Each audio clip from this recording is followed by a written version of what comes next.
Welcome back. This is Empower, where we inspire, we connect, and empower. We focus on issues of people and workplace. We are glad that you're together with us. Before we took a break, George, you're saying that employees or people is the best, the most benefit that you have. On the other hand, is also the greatest risk that you can have in the business. Correct. Please go on from there. Good. So, Yes. as I was saying, they can either cause you great happiness or the greatest pain. Yes. And the thing about people is that they have emotions. Yes. They behave in a certain way. They react. They respond. They are different from a machine that you only need to plug and play. Or to configure it to act and behave in a certain way if it is robotics. Yes. You know, where the current trends in the world are. Maybe we will discuss that a little later. But when you're dealing with human beings, you must be prepared to handle them in a certain way. That's why, as you indicated earlier, not anyone can handle HR. Yes. HR is not about pushing paper, turning things around, opening doors and closing. No. That is good, and it's okay. But even in letter writing, there is a language that is acceptable. Not anyone can write any letter. When a boy and a girl are dating, and the boy has to write a letter that will cause the girl to respond, it must be written in a certain way.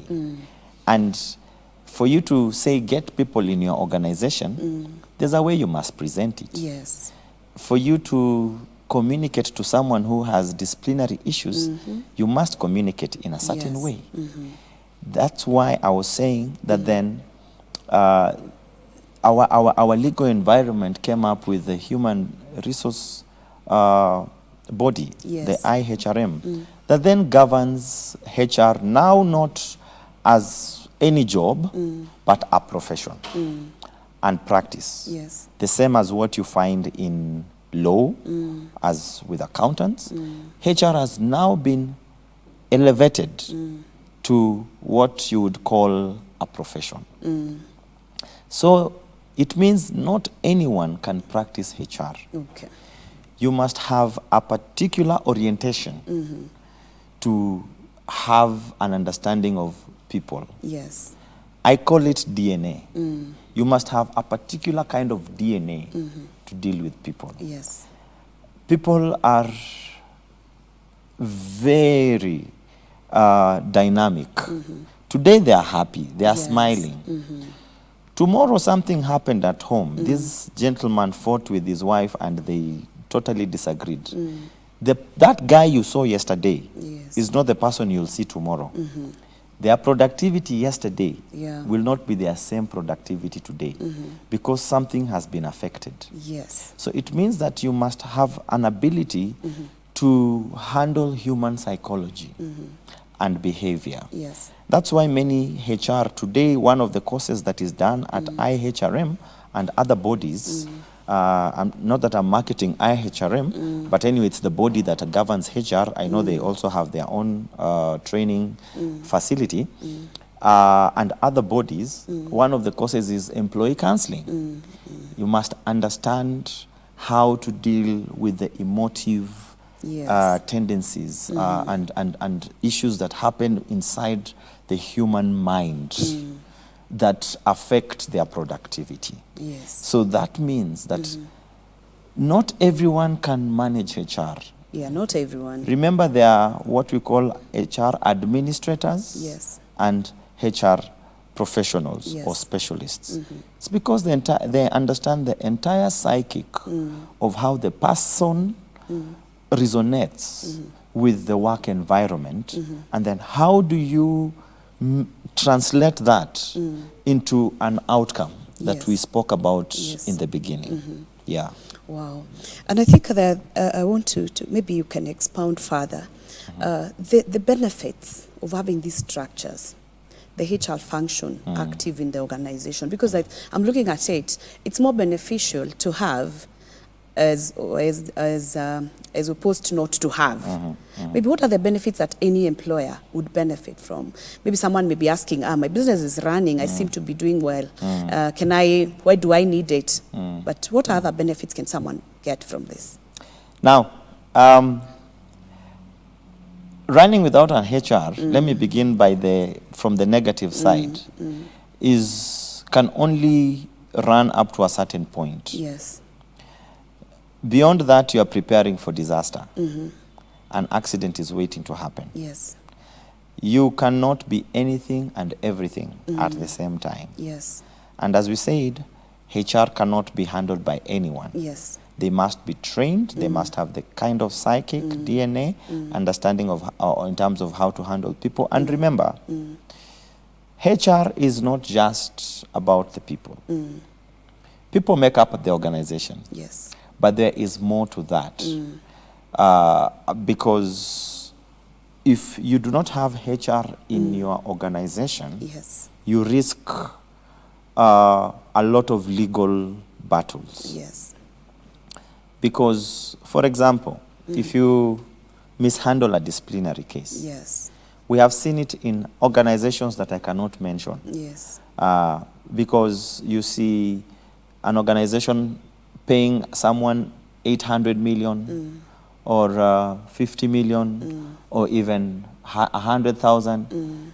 It's a loss to any organization. You really don't need to go through that. Yes. You are better safe than sorry. Yes. So you run the risk of running legal battles.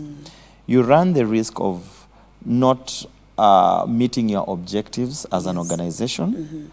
Because what the HR will do is help you focus, help the people focus, yes. In terms of the big picture of the organization, the objectives and the outcomes. You run the risk of having confusion and a lot of conflict in the organization. I deal with organizations that have grown over the years from 5 to 3 people to 30, 40 people. Yes. And the first question is, do they have job descriptions? The answer is an outright no. Why? You are just told, come in, how much do you want? Dada, we agree, Yes. and then start working. This is what you're supposed to do, and then you have your way. You have your way. Now what you discover is this, because there are no boundaries, Yes. people step onto each other, Yes. competing interests begin coming in, because people are not focused on their lens. Look at it from the train SGR perspective. If you don't create lanes for each train, you run the risk of conflict, accidents, people fighting in the workplace to try and get attention, to try and get there. And so people forget about the picture and they start running other events of their own selves. Yes. So those are just a few. Yes. But the humongous risk of you not having a HR in your organization is that you stop focusing or your focus on the big picture, which is business, bringing in the business or growing the business is diverted. Yes.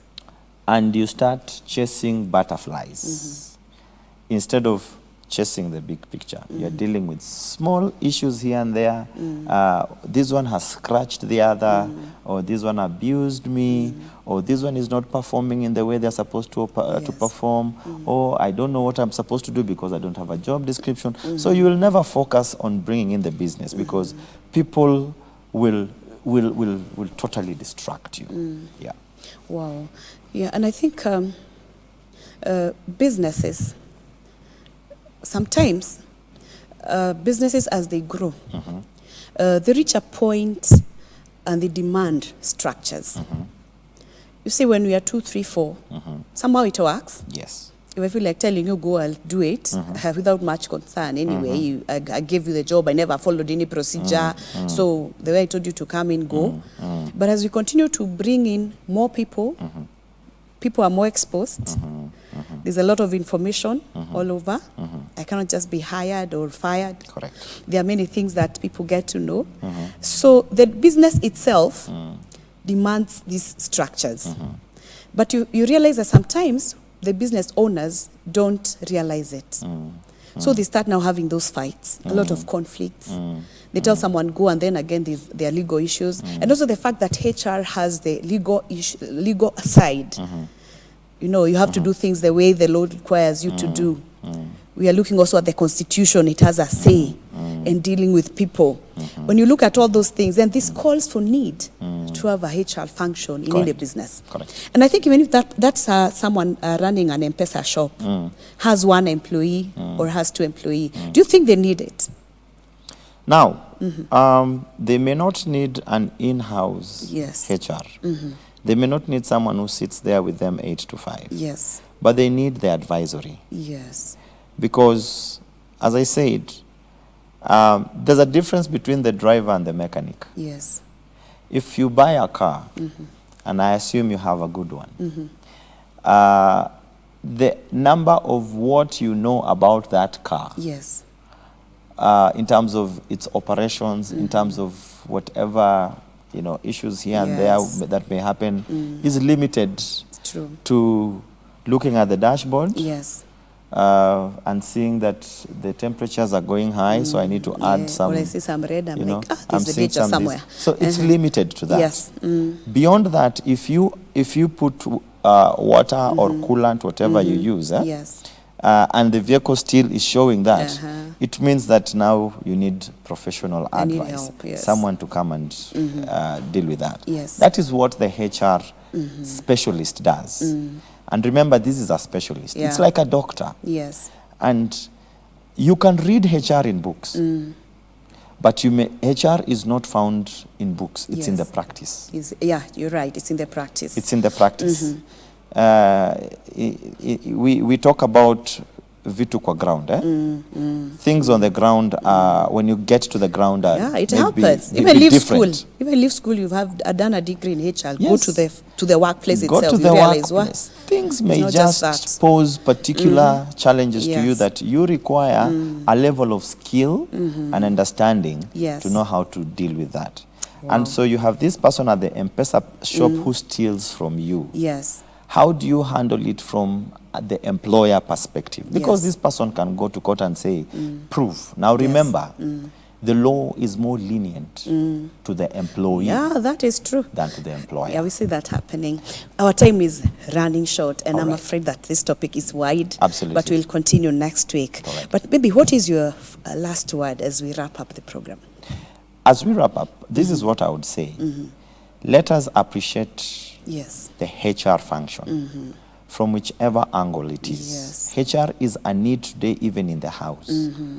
From how you deal with your house help, how you deal with that shop owner, how do you deal with a company that has 50 people, 60, 100, 1,000, go on and on. Yes.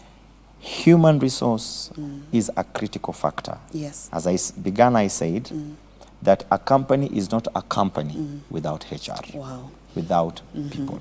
Thank you, George. Our time is short, and we have to come to the end of the program.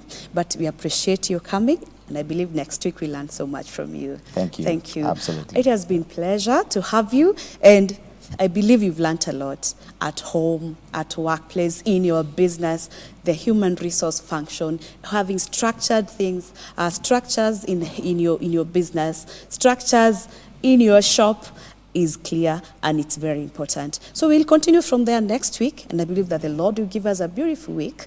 And from me, this is Empower. My name is Beatrice Chuchu.